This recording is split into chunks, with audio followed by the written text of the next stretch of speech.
Warning: the following contains explicit language and subject matter that may not be suitable for younger listeners, church folk, and people who enjoy kale smoothies.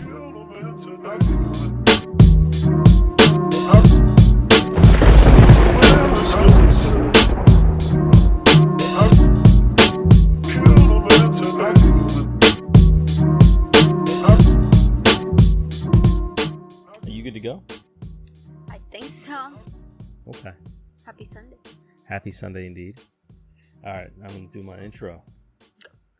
Ladies and gentlemen, welcome back to A Pod Amongst Men. I'm your host, Steve B., and this is Coffee Break Conversations for the 21st Century. I'm joined today by returning guest, Betty B., my wife, my woman, my warden. Hello. Thank you for having me. Of course, we're doing our little periodic check-in from the other half of the world, the ladies. I like it. So today, it's going to be kind of like a mom and pop podcast in the sense we're just talking about like parenting kind of stuff. But obviously, everybody who's a parent and who has kids, the last, say 6 months have been pretty different from what we're used to, wouldn't you say? It's been very different. Pull that just a little closer to you. Here? And pull it down a little bit. Good, right there. There? Yep. You hear me fine? I hear you great. It's been different. I was going to say, the first word that came to my head was, it's been difficult. But it's not really, I think it's just different. Why were you tempted to say difficult?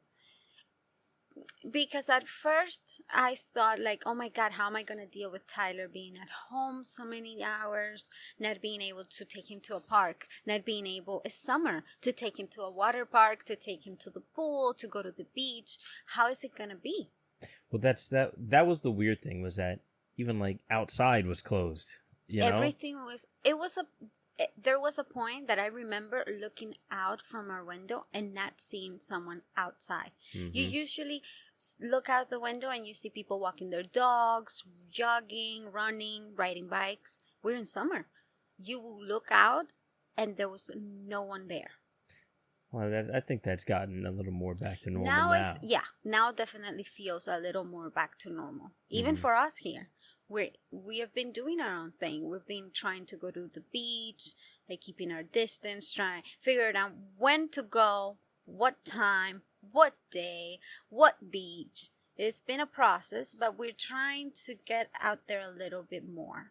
I think we did a pretty good job. We've been to the beach good. Only twice so far, but, there really wasn't anybody doing the wrong thing, I feel like. I feel like everybody was being very respectful. You will see everybody respecting their space, not being close to each other, even kids. Mm-hmm. Usually on the beach, you make a lot of new friends when you're a kid. Mm-hmm. A lot of kids come to you, and I think that's where it becomes difficult for us. That's the weird part. That's the weird part. Because usually you take your kid to a park or you take him to the beach, and he comes to you like, I don't have anybody to play. You tell them, look around. There's a lot of kids. Go talk to them. Ask them if they want to play or ask them if they want to be your friends. Can't do that now. The other day at the beach, Tyler comes to me like, do you think they're family? They're playing together. And and what was my answer? Instead of telling him, go talk to them, go make friends, have fun. I said, no, Tylee, we have to keep our distance because I'm pretty sure they're family and they're coming here together, but we have to keep our distance because of what's going on. And how do we go back to normal after this?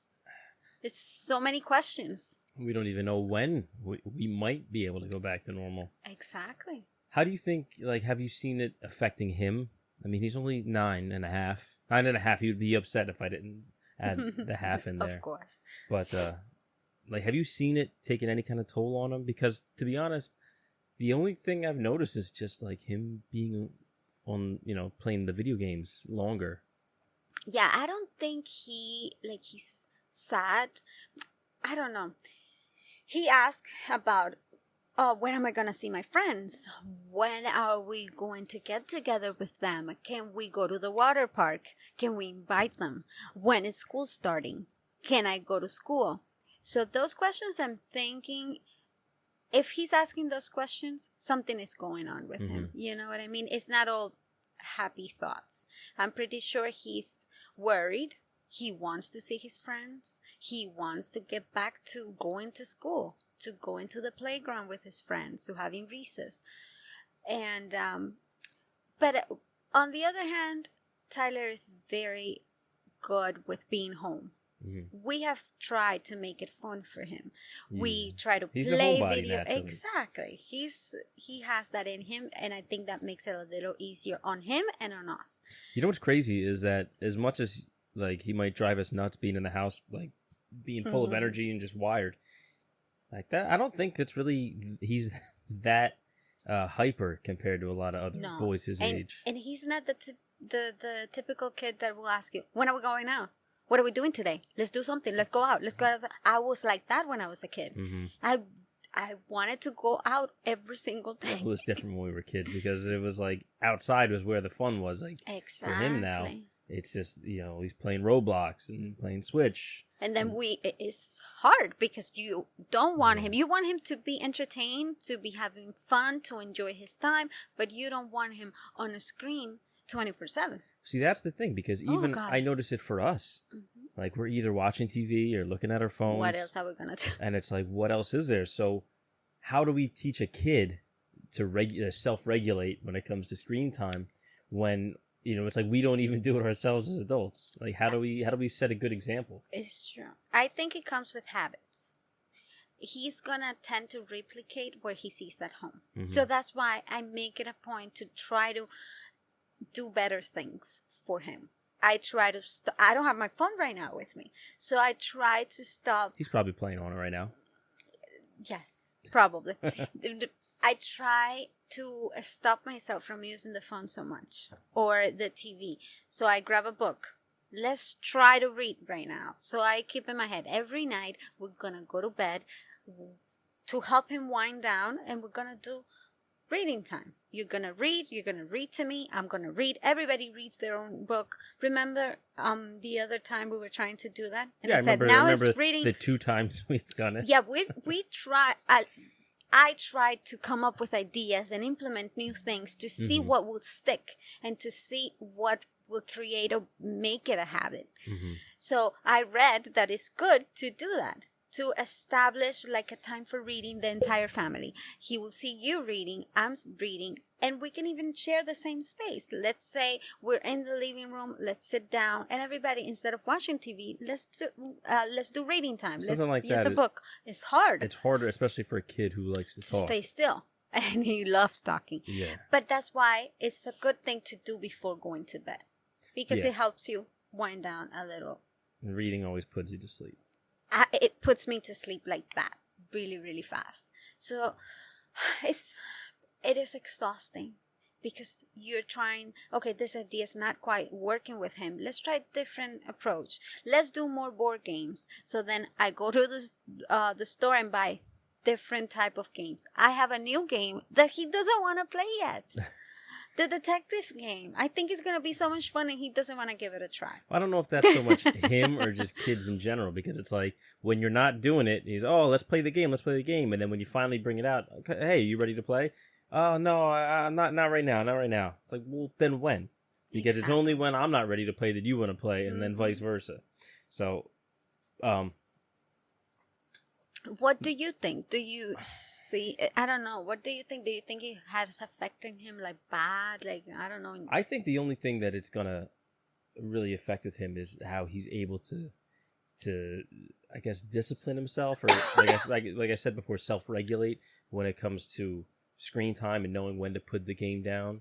Well, because everybody has to learn that somewhere along the line, and obviously some of us as adults are not the best with it, especially when it comes to games today. This stuff is so immersive. It's hard to just stop.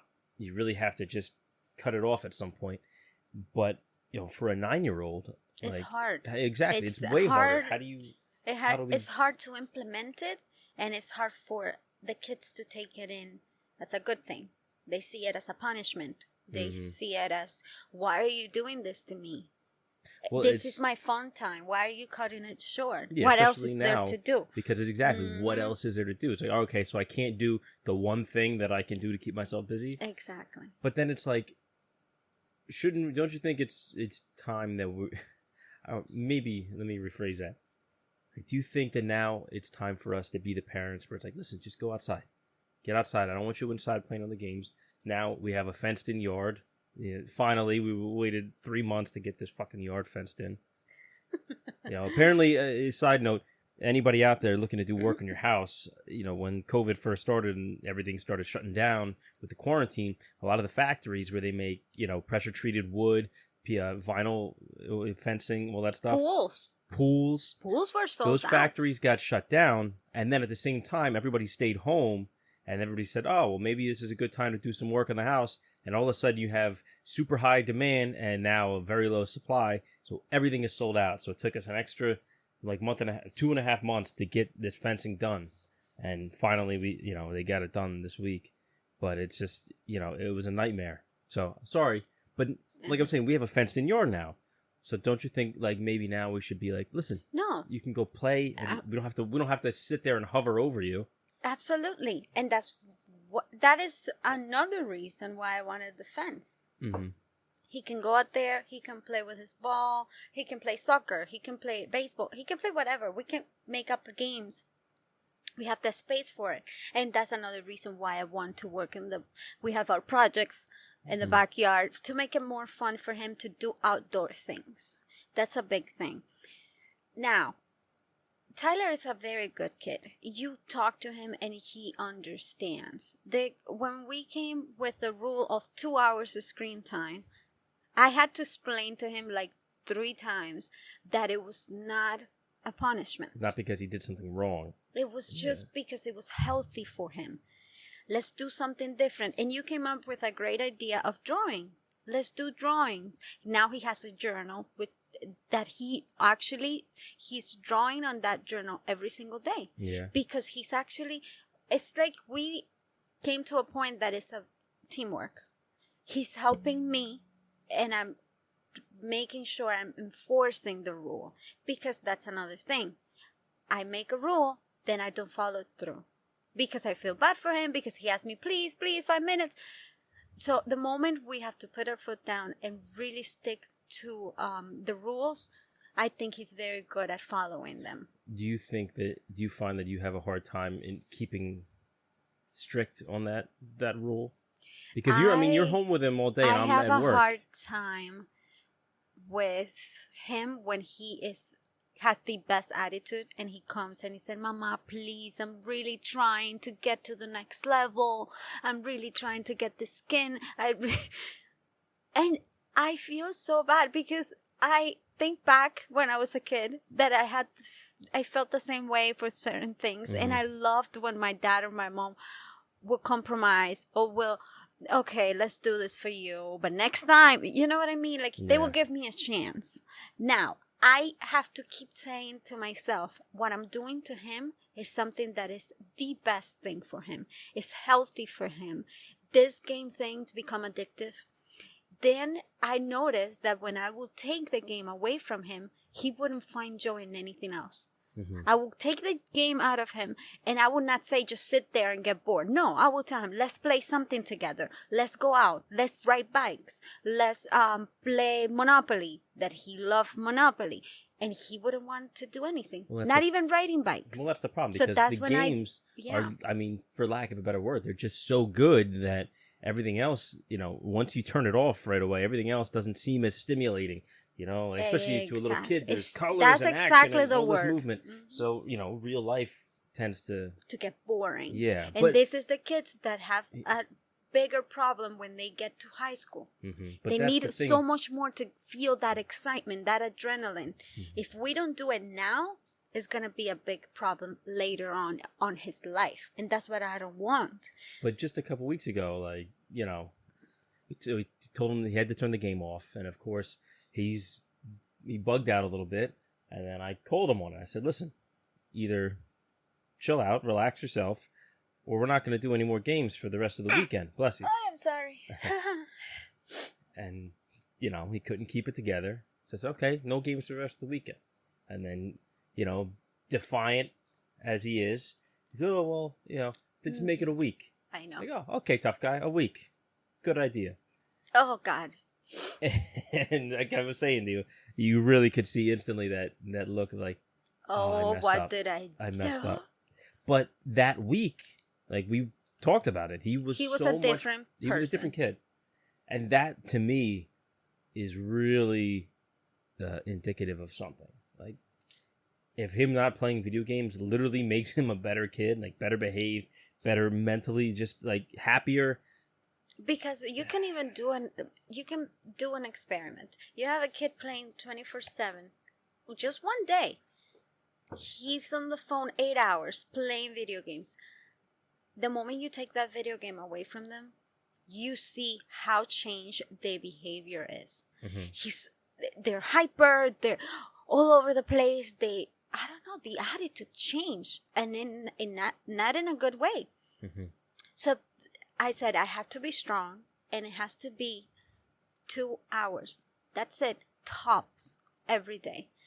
And we started doing it, and every time I tell him now, Ty, your time is up. He says, okay, Mama. He turns it off without having a big argument about it, without asking me 5 minutes more. He understands. How come I don't see that? You're not with us. It's 2 hours a day. If he always he's choosing to use it usually at 9, and sometimes he stops at 10, and then the other hour he waits until his friends are up and they do FaceTime, and it's 1 more hour. By the time you get home, video games are over. He's always watching TV when I get home. Watching TV or drawing in the journal. And he's been using his toys again.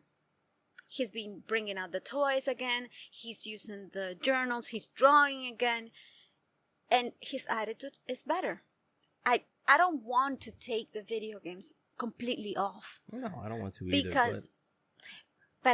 How do we teach him? That's the thing. How do we teach him? Like this. Yeah. We have to do it like this until he's older enough to understand that this is how it's better for him. Do you find that, like, since we both grew up in very, very different environments than he does, and it's like sometimes you see a bit of yourself in the kid, but it's like, is it really the same situation? Because we're not our parents for sure, and he's not us. So it's, how do we judge these things? We never really know if we're doing the right thing. We never really know if we're doing something where he's going to remember it, 30 years later and be like, yeah, remember when he did that to me? And we would be, I didn't even know that was a thing. Like, it's hard because I do think about that all the time. Like, am I doing the right thing?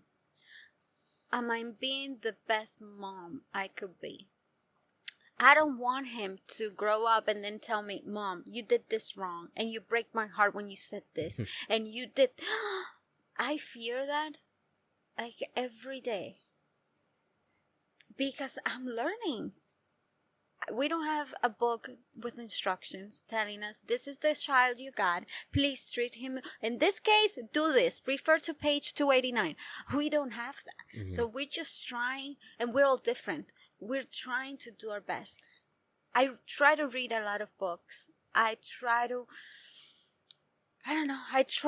learn as much as I can. I try to hear him out. I try to talk a lot with him.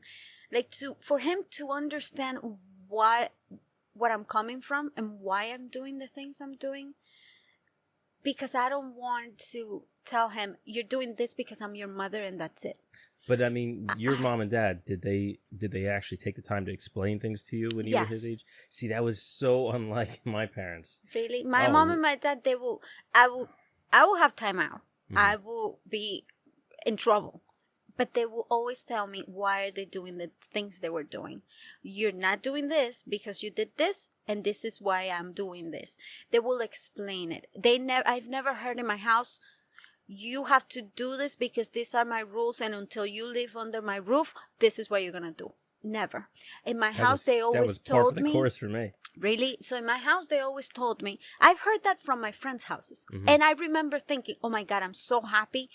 This is not my house. And in my house, this not happen. You know what I mean? Mhm. I was always thought that our house, it was ours. It was not my mom and my dad's. It was my house. I get to decide a few things, according to my age, of course. Mhm. But they always made me feel, maybe I never had a saying, but they made me feel like I had a saying. You Mhm. know what I mean? And I really like that a lot. And that's why I try to do the same thing with Tyler. I try to do the things that I felt that were right, that made me feel like, oh my God, I have the best parents in the world. I try to do that to Tyler. Mhm. I don't know if it's going to work for him. Well, that's what I mean, though, because, we try to do the things that we feel like worked for us when we were kids. We try to do that for him. But like I said, he's not us. And We're how not our was parents. your experience? My experience was very much like, listen, this is how it's going to be. If you don't like it, too fucking bad. Like, you're the kid. I'm the parent. Like, you don't have a say right now. Like, when you're out and you're older and you live on your own, you're independent, You get to do do whatever you want. But while you live under my roof, this is how it's going to be. And, did I like it? No. But do I feel like it impacted me negatively? No, Also, not necessarily. Not necessarily. It was just their way. It was just the way it was. And now that it's such a shock And to it was me. their house. Well, yeah, but they're not wrong. Exactly. Like, I'll be damned if if a little 9-year-old is going to tell me what I can't do in my Of house. course. But it's not like that, obviously. But my point is that, like, watching the way you are and, like, the way your parents are with him, it's so drastically different from what I'm used to. And, clearly there's a balance there. Like, it doesn't have to be super strict. Like, I know you told me that I'm very strict, and I think I'm way looser than it was. What happened to you? But then That again, how I'm sure my parents thought they were way looser than their parents were. Oh, the neighbors. Yeah, Yeah. maybe we're all just doing the same thing and thinking we're better. Absolutely. But I don't know. I mean, I don't know there is no right or wrong way. I mean, clearly, I think we could say some things are wrong, but No, of course. Absolutely. it's tough when both parents come from very different parenting We have to backgrounds. find a happy medium. But there are things that you bring to the family that I appreciate, that we need. Mm-hmm. And there are other things that I talk to you, we have a conversation and we make a decision. But what I like about us is that we get to come to a happy medium. You put the best of you, I put the best of me, and I think that creates a better environment for Tyler, a better education for Tyler, and I think he's learning so much from you. I love when you guys are talking, how you guys interact, how you guys are so close. I love that, and I love that he takes so much from you. He takes a lot of pride in you. Like, this is my dad. And when you're not around, he acts like you. It is so crazy, but he likes following rule. He means what he says. If he tells you, I'm going to do this, he follows through. He does it because we mean what we say. We cannot say something that That's the biggest you know thing. what Like, I mean? I really I've been trying to drill into him. And that's if you say important. something, you better mean it. Exactly. And if you don't mean it, then you better keep your mouth shut. Because as soon as people lose, as soon as you lose credibility in people's eyes, your life's going to be a lot harder. Absolutely. And that for me, that was a big thing growing up. People that were important to me, family members, authority figures, would say things, and then you find out like you don't mean any of this shit. That's disappointing. It's like that loss of innocence moment. You know what I mean? Where you like, realize, oh my God, you lied to me. Yeah, these people are full of shit. Like, I can't trust you. Like, I can't trust anybody. Like, it's a shitty feeling, and I think to an extent it's something you can carry with you throughout life that can benefit you in certain ways, but it could also really harm you and obstruct things in your life. It's like you put up these walls that now you have to find a way to break through if you want to have any kind of meaningful connection with someone. Mm-hmm. That initial distrust of everybody. I know. Especially when it comes from like a parent.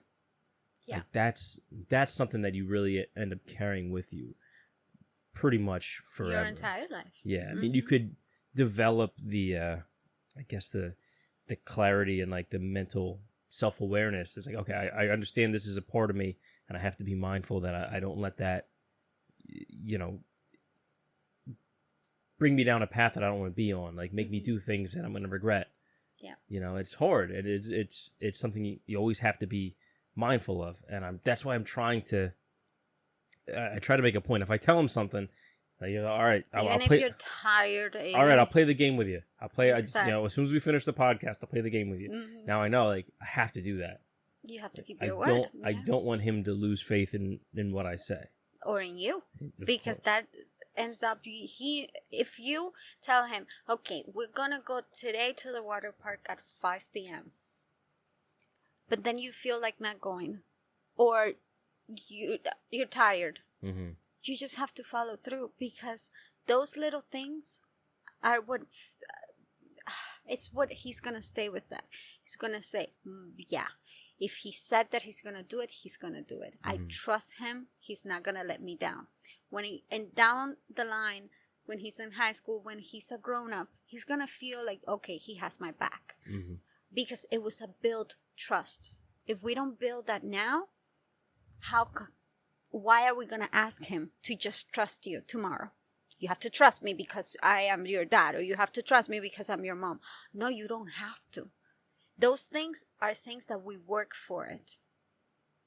Why are we gonna have a child tell him, you have to love me because I'm your mom, and you have to respect me because I'm your mom, and you have to... No, I believe that we have to teach them right and wrong. We have to make them know, like, okay, we have to trust people that earn our trust. We have to earn their respect. Exactly. And we have to take care of ourselves. We have to think of ourselves. We have to love ourselves as well. If you're disrespecting me, why are you gonna have my respect? No. If I cannot rely on you, why am I going to go back to you? Why am I going to try to trust you again? There's a lot of things that come with that. And the kids are going to... I believe that kids are going to learn more from what they see at home than what you try to teach them by words. No, that's true. It's the when example, you're not trying to teach them. It's the things you just do randomly and every day without thinking about. Those are the things that they remember, that just becomes their normal.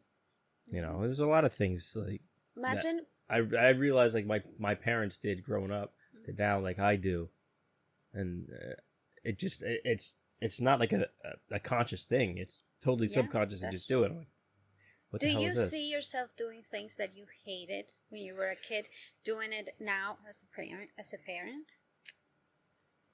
I feel there's certain things I feel like inside. Like, I feel like sometimes I might be ready to lose my temper.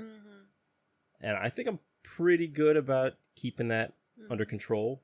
But I know, you're very good at that. Well, my biological father was not good at that at all. And that's always something that stuck with me. Like, I don't want to be that.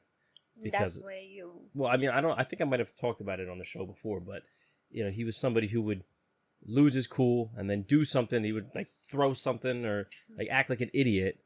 And then now you have to pick up the pieces and, But and not even, like, apologize. I've never seen you throw something on a wall, or I've never seen you do that. There was one time when he was still with Lexi's mom.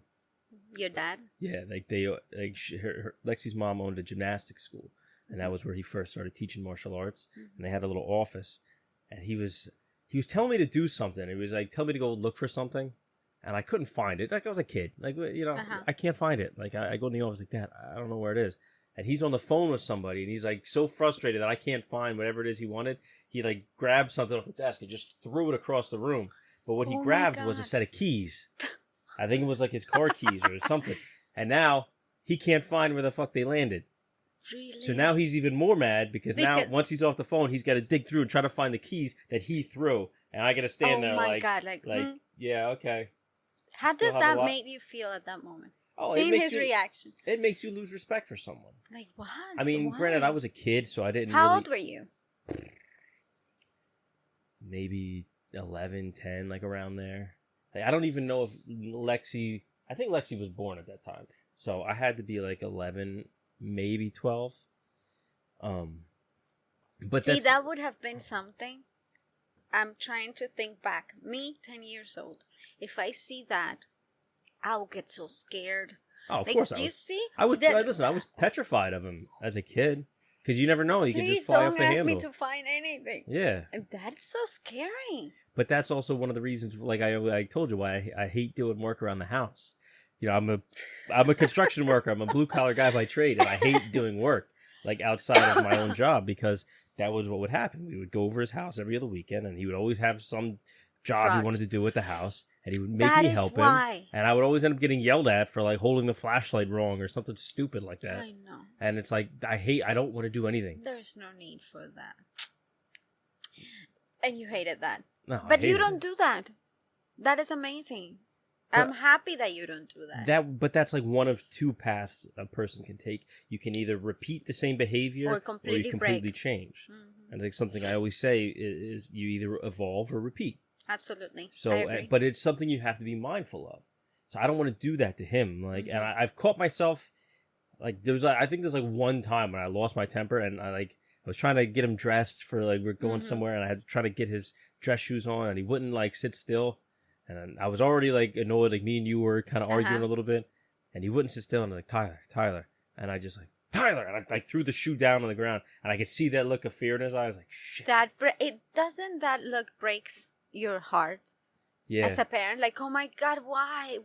I don't. That's exactly what you don't want on your child. You don't want them to look at you like they're scared of you. You know what I mean? But at the same time, we're not perfect. You know, it's so exhausting. It's because hard. You don't want to do the wrong thing. You work so hard trying to be the best dad or the best mom, and at those moments, you feel like you're the worst ever. Well, and it makes you think, did I just? But think about it though. Like, have your parents ever yelled at you? Has your mom ever yelled at you? Are you kidding me? Yes, of course. Do you love her less because of that? No. But that's my point. Have I get mad? Yes. I have looked at her and say, oh my God, how can she treat me like this? Yes. I've been mad, but no, of course not. I understand. And when you grow, you understand even more and even better. Like, oh my God, you understand how much they love you and you understand how hard it is. But that's one of the things, like a relationship as a parent with the kid is one of those relationships that, you know, it can be really, really resilient. Like we have a lot more, I guess we could say margin for error than we would with like a friend or someone like an acquaintance or something like that. Because, you know, that's a bond that, you know, is really hard to break. Even if it's damaged or fucked up, like it's always something that's going to be there. So I feel like, especially as kids looking at our parents at the time, sure, it sucks. We get upset. We're mad. And as a kid, you hate people telling you what to do. Of course. Like, do this, don't do that. No. But that doesn't mean, like, all of a sudden it's a forever scarred. I mean, no. I think you really have to do something that's, like, way off the deep end for that to happen. I think just yelling at a kid, especially if they're, you know, not behaving or something like that. Oh, my God. Yeah, like, they're going to get over that one. You know, it's when you know, come home and take your day out on them, and next thing you know, you're smacking a kid around the house just because you had a shitty day. That's the kind of thing that leaves a mark on a kid. Of course. By the way, you got to stop doing that. Ah, my goodness, I never. You know what? I remember that every time my mom would call me Beatriz, that to me was death. Like, oh my God, this is the end of me. I would start shaking, like, and after that I don't go by Beatriz. I hate when people call me Beatriz because of that. And I always mess with her and I tell her, you traumatized me. Now I cannot even hear my name. My own name. But think about it. What would she do in those times when she would yell your name? Chase me around the house with a chancleta to hit me. She will never hit me, but she will make me scared. I would run for my life. That's one of those stereotypes that's 100% true. The chancleta, the little chancleta. flip-flop. For real. Yeah. One time. Did she underhanded or overhanded? One time she went like that. And she got me. She really got me. Oh my God, it hurt so much. And I remember I was so dramatic. I went like, and I ran. And then she was crying because she hit me. It was such a horrible moment. I was crying, she was crying. I didn't mean to hurt you. Yeah, but you. But she got me, and it was Where'd she good. hit you in the head? No, in the thigh. But she got me like, it was a big distance, and she got me. She was good. She threw it like a batarang. She went like, so bad. A Cuban Batman. But my dad was the total opposite. He was calm. He's never very calm. Raise his voice, but he was the one with the punishment. He was the one that would say, you go in timeout for a month. One time I was in timeout for 3 months, but I made that one because of good behavior. How do you have a timeout for a month? Because he's very strict. But I mean, like, what does that consist of? Because in my mind, timeout is you sit in the corner and you don't do anything. No, well, timeout, castigo. That's like being grounded. Yeah. It consisted of, I was used to being out with my friends. I had like 10 friends just in my block. So we will play outside it was summer. Mm-hmm. So we will wake up, be on the street until 10 o'clock. They will call me to eat lunch, and sometimes I didn't even want to because I didn't want to stop playing. We had so much fun outside. So my punishment was not going outside for a month. Not going outside. We don't have TVs. There's nothing else to do. What am I going to do? And seeing out the window my friends playing and running. Ay, mi madre. That was hard. Never in the life. That's one time in my lifetime. Never again happened. That's the biggest thing. The biggest difference, I think, for Ty is that when we were kids, we would go outside unsupervised, younger than he is now. Mm-hmm. And like it was fine. It wasn't a thing. I remember being outside since I was 6.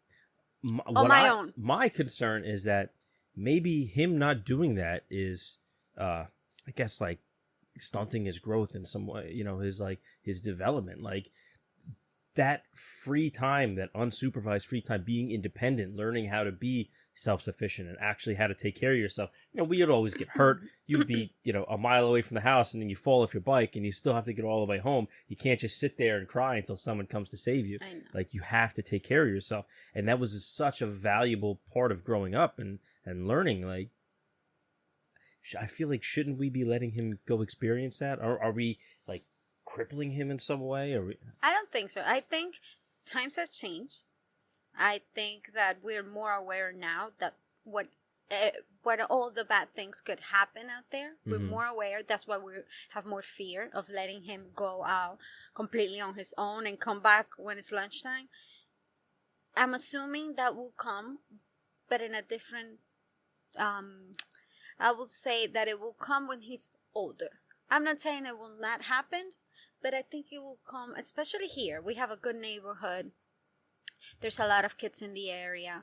So he will get there. But I think, I don't know, I'm scared. I'm scared of letting him go outside. But that's the thing. Like, that's what we've talked about before, is that it's not that the world is more dangerous. It's that we're just aware more now. aware of the things that could happen. And in fact, if you go by the numbers, it's actually safer than it was when we were young. Because more people are aware. A lot of people don't, they don't try to do the things that they might have tried to do back in the day. I'm planning on letting him, for example, go to school on his bike, on his own. When? I don't know when. I'm planning, and I'm thinking about it. So I let him go on his bike to school. But I'll be like a block behind, making sure he's getting to school, making sure he's not in trouble. Mm-hmm. I've seen so many movies. Well, I feel like the trick is to not let him know you're there. No, of course, not letting. I don't want him to know. I want he's doing it himself. I want him to feel like he's living that completely experience on his own. Mm-hmm. But I want to be there without him knowing. When? How old does he have to be before you let him do that? I don't know. Because now we have Corona and all this COVID, and he's not even going to school. So I don't even know when that will be possible again. I want to touch on that whole going back to school thing soon. But I want him to be able to go to school. Maybe he gets a friend and they will go together, riding together. So he feels a little girl like 2 blocks away. Gemma, exactly. I wasn't going to say her name, but oh, so sorry. It's okay. There's a bunch of. You're not giving her out her address. I know, right? About it. Okay, so So they will go together, and that's nice. Mm-hmm. I think it's a good experience, but I would want to make sure that he's getting to school okay. Mm-hmm. I see so many movies that everything happens when you let your kid go to school by himself, and then the mother is waiting and he never comes home. That breaks my heart. So me doing that, no, I will die. I will die of a panic attack. But don't you ever wonder, like, how did our parents, like, how did they get by knowing that we were just out somewhere and they have no idea where we were? And, like, seemed to be fine with it. And all of a sudden we're just, like, saddled with all this fear. I remember being 12, and my mom was working, my dad was working, my abuelita passed away, and she was not even there.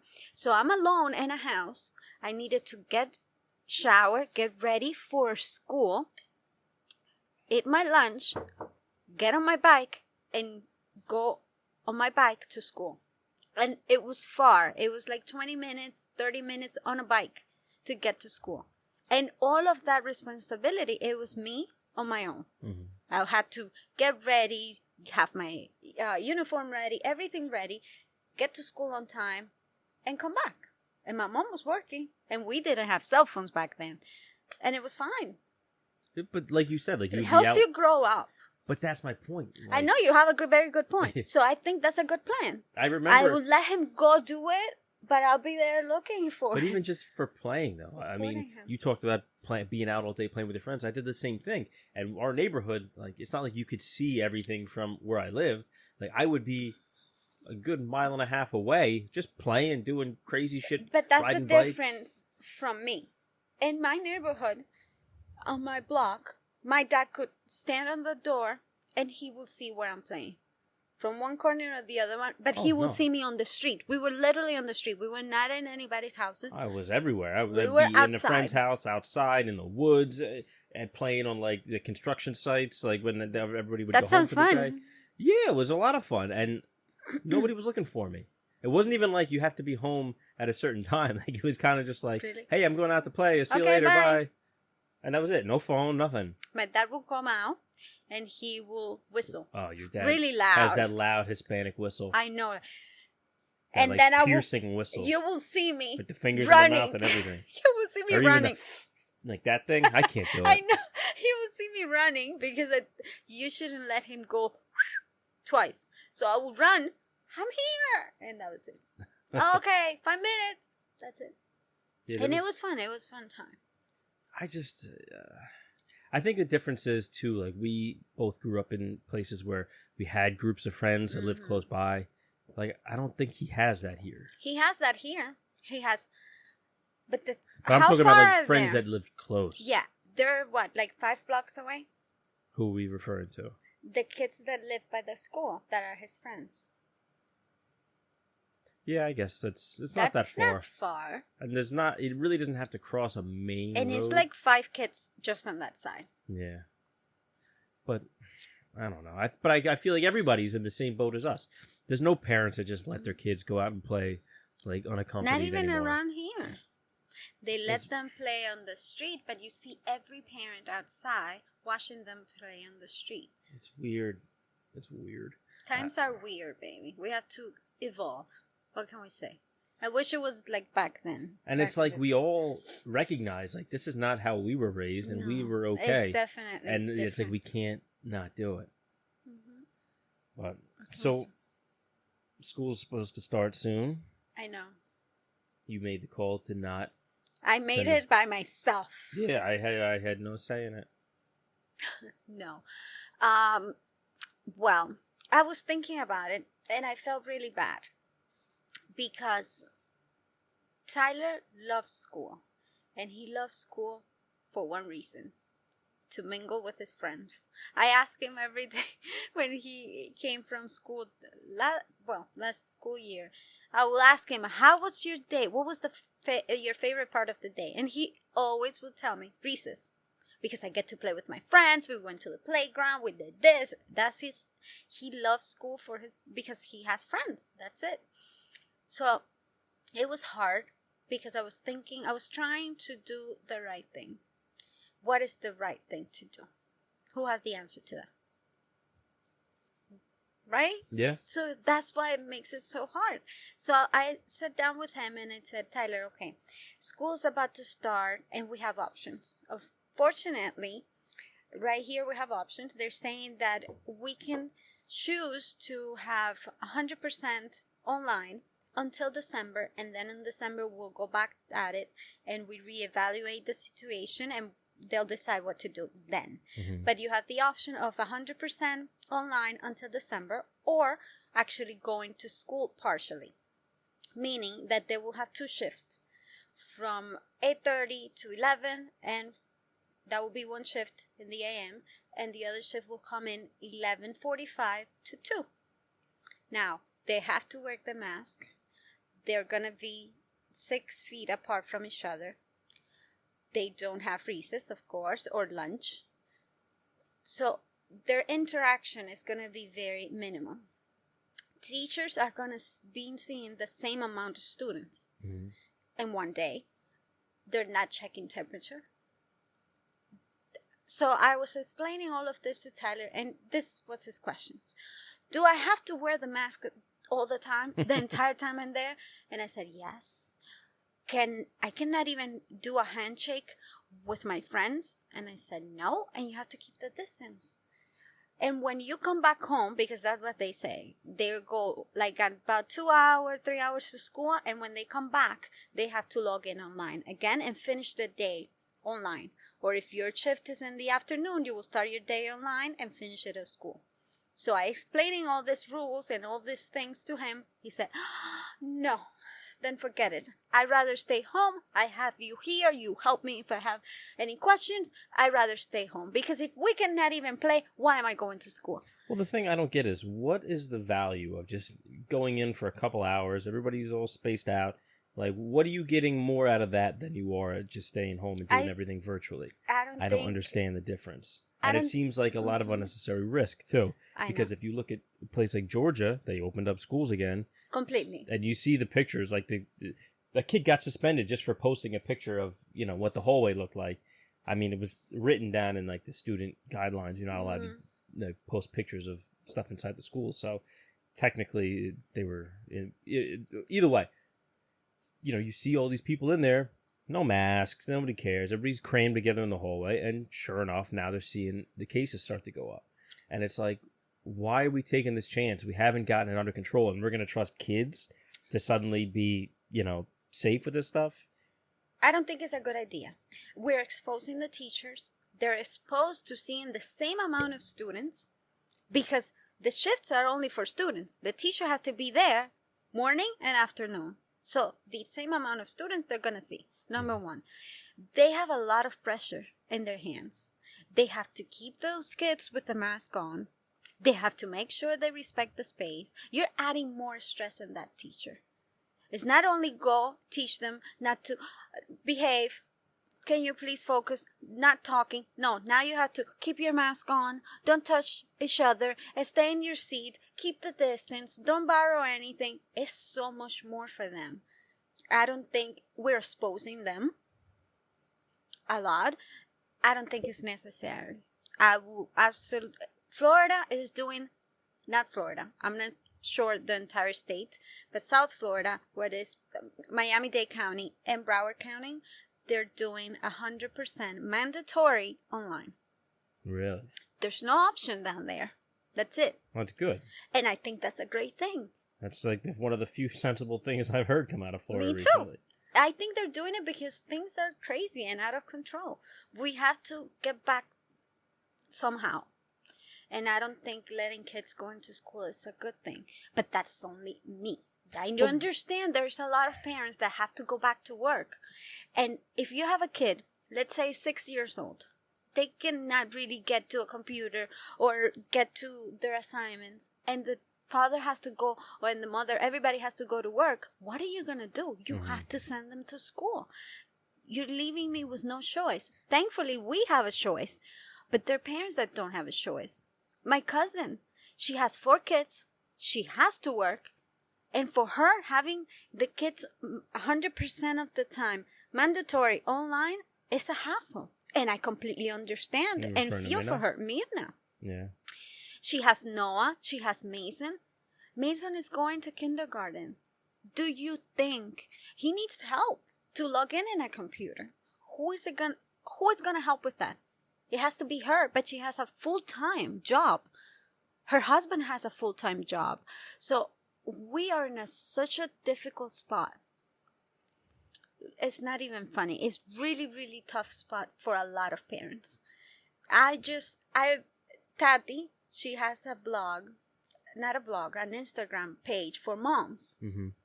And I remember that she posted something that I said, oh my God, that's true. She said, doing the best thing for you is the best thing. It's case by case thing.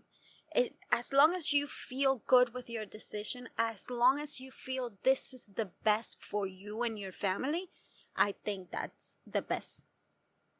You got to call the. You have like to you do said, what's you got to best do what's best for you. For your family, exactly. My problem is that there's some people who just aren't, who look at this whole thing and they see, I don't know, like they're not taking it seriously. They think it's fake or it's overblown, and it's like, listen. I believe it's true. Let me just say it. I believe we have to wear masks. Yeah, no, this is real. I believe it's a real thing. Mm-hmm. But it's like the chain's only as strong as its weakest link. We can only be as safe as the least safe person. I know. And the problem is, like, you can tell everybody to wear a mask, and you could wear your mask, and that's all great, but that's not the thing that's gonna stop you from getting it. It's gonna stop you from spreading it, and I don't think a lot of people understand that. No. So like, there's a lot of people that don't understand why they need to wear a mask. Yeah, but I don't understand the downside. Like, why fight so hard against wearing a mask? What's the like? It is uncomfortable depending on what you're doing. If you're going to the gym with a mask, I'd rather not go to the gym. Gyms aren't even open, so their gyms in Florida, South Florida, Miami, the gyms are open. Couple of them. They're open, but you have to go wearing your mask. I cannot do that. You know how I know I cannot do that? Not because I tried it.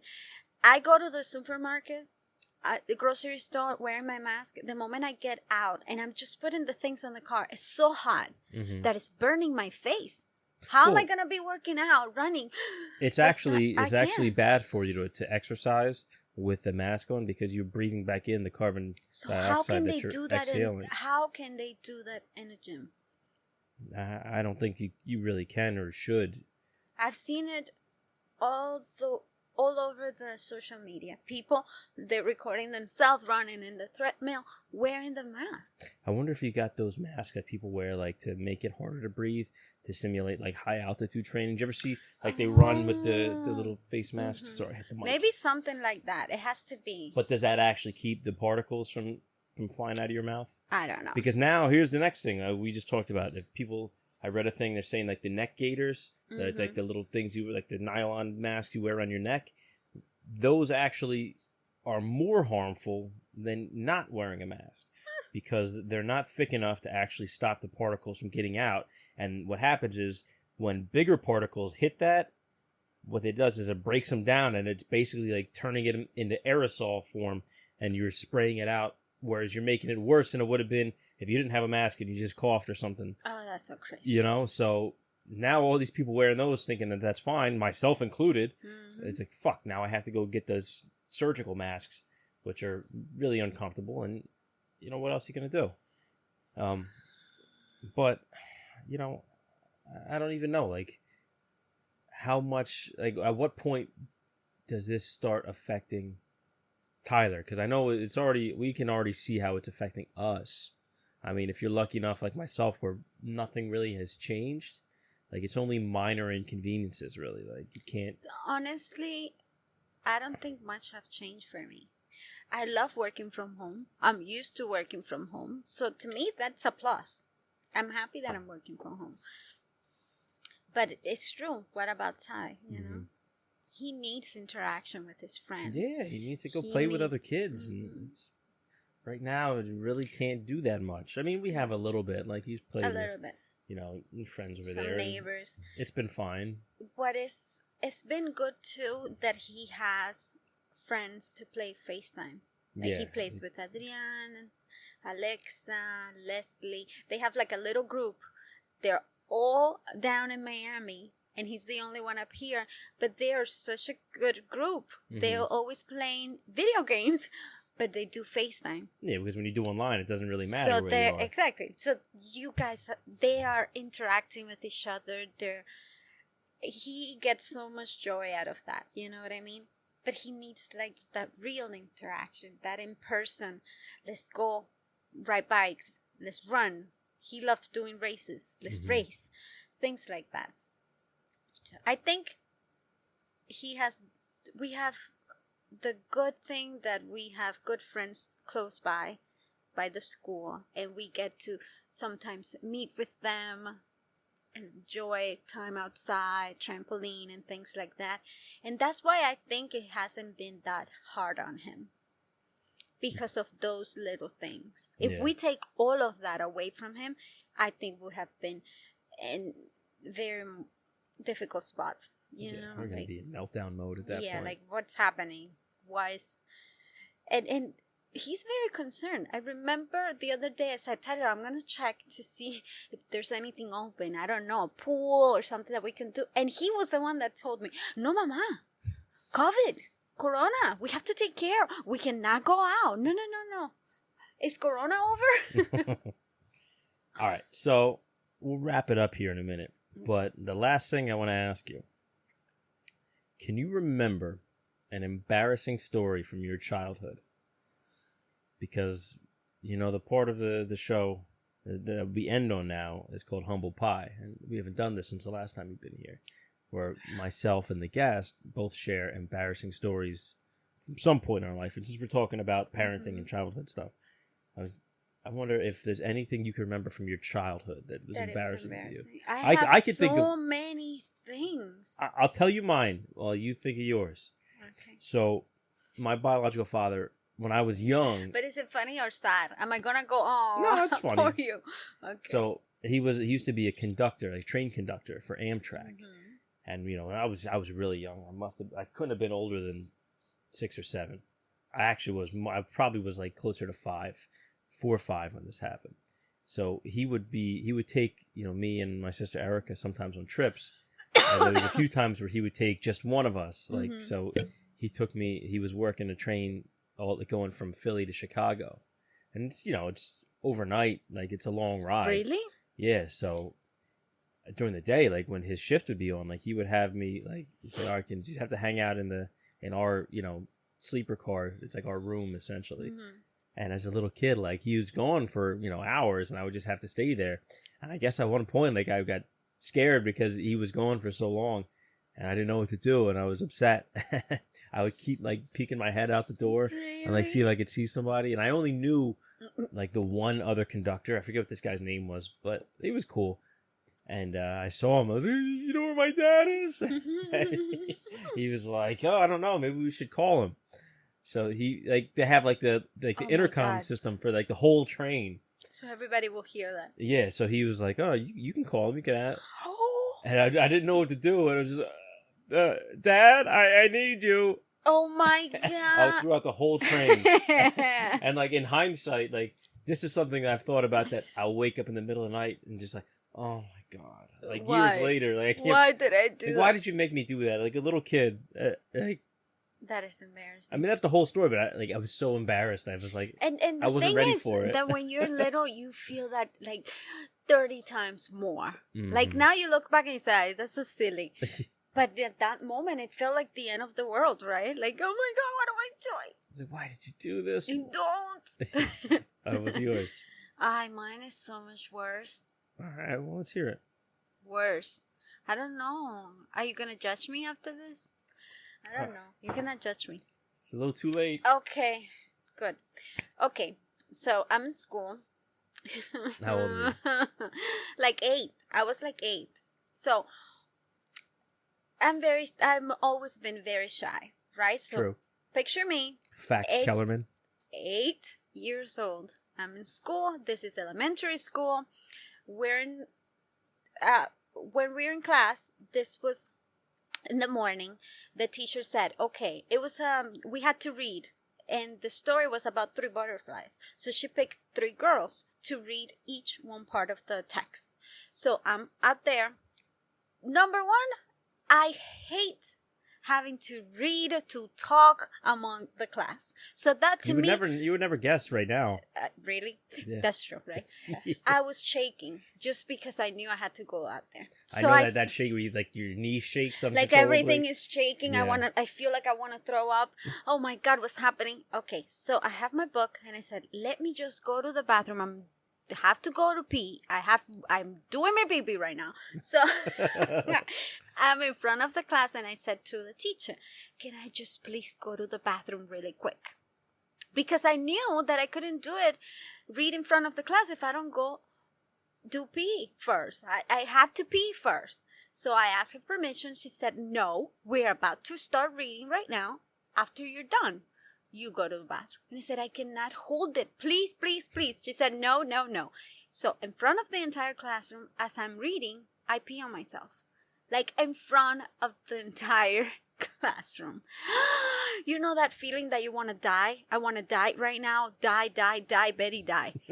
Oh my God. I finished reading. I put the book down. I went to my seat. I put my head down and I started crying until my mom picked me up.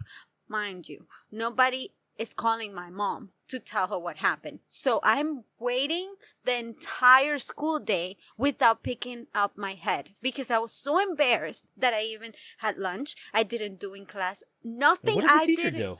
The teacher, okay, when this happened, I go to my seat. The next person that is going up, I remember everybody looking at me like, oh, she did it. The teacher is not noticing because she's following the text, right? So when the next friend, it's my friend that's going next, she goes and she tells the teacher, there is a puddle of something in here. She didn't say what it was. So the teacher automatically knows what's happening. She goes to my desk. She said, I'm sorry. That was the only thing she said. I kept crying, the entire day crying. I said to myself, I'm not moving from here until everybody's gone from this classroom. So when it's time for everybody to leave, I heard everybody left. The teacher left. They left me there. I'm assuming everybody knew how embarrassed I was. Mm-hmm. So when my mom picks me up, she already knew what happened because all of my friends outside told her, Betty peed her pants in front of the entire classroom. I told my mom, I don't want to go to school anymore. Yeah. It was so embarrassing. I didn't go to school the following day at all. But I wanted to die. Like, oh my God, I was so embarrassed. That's so sad. It took a while for me to get over that. Imagine doing that in front of your entire class. And that will haunt you for the rest of your life. Oh, because kids are cruel. They're cruel, number 1. Number 2, in Cuba, you start, it's not like here, like you change classes. You start in kindergarten with the same kids that you go to college with. So it's the same group of friends over and over and over until the end of your school years. People, like I said, kids are cruel. They'll bring that up for no reason at all. You could be having a conversation about, You remember that day that you... Oh, yeah, at least I didn't piss myself in front of the class in 8th grade or when I was 8 years old. You know what I mean? I don't know how that's relevant, but it still hurts. I know. I was heartbroken. That's a rough one. But the good thing is that no one messed with me after that. Like, I went back to school and I had such a good group of friends that I never, at least not in front of my face, no one made me feel bad. No, that's huge. That was good. But it was horrible. Thank you for sharing that. I don't know. Tough. Why am I doing this? I don't know. Yeah. All right. So before we get out of here, do you have anything you want to say? Any parting words? Any recommendations? Anything you want to promote? Yeah. No. You want to tell everybody about your new podcast coming out? My podcast? Yeah, I don't know. I'm just throwing it out there. I wanted to see what you would say. You're so silly. No, I'm excited about our projects. We have a bunch of backyard projects, and I'm excited about that. Yes, we found a way to fund our backyard projects. We started dealing drugs, so... Oh my God. Want that coke? Want that heroin? Come see us. We'll take care of you. Oh my God. Oh my God. Watch, we're going to get a knock on the door from the DEA now. I know, like now. We have a warrant. I knew it's just a matter of time. Those Cubans. Thank you. Yeah, You're still racist. It was. Sorry about that. All right. So for everybody listening, thank you for joining us. Make sure you subscribe to us on YouTube. Hit subscribe, hit like, please. It helps people find the show. And if you're listening, make sure you, again, follow us on Spotify, subscribe to us on iTunes. I'm not sure how that one works because I'm not an Apple user. But you can find the show, iTunes, Spotify, SoundCloud, Google Play, Stitcher, iHeartRadio, anywhere you get your podcast, we're there. And, of course, if you're watching, make sure you watch the full video on YouTube. Follow us on Instagram at APodAmongstMen and on Twitter, the same handle. And, catch up on all the episodes. Everything's up there. And I guess that's it. And you need to get an iPhone. Just saying that. Not going to happen. Not going to happen. You have to stay faithful to that laptop. No, the laptop's good. The iPhone sucks. Oh that's the end of the God. podcast. That's it. All right, everyone. We'll see you next week. Peace.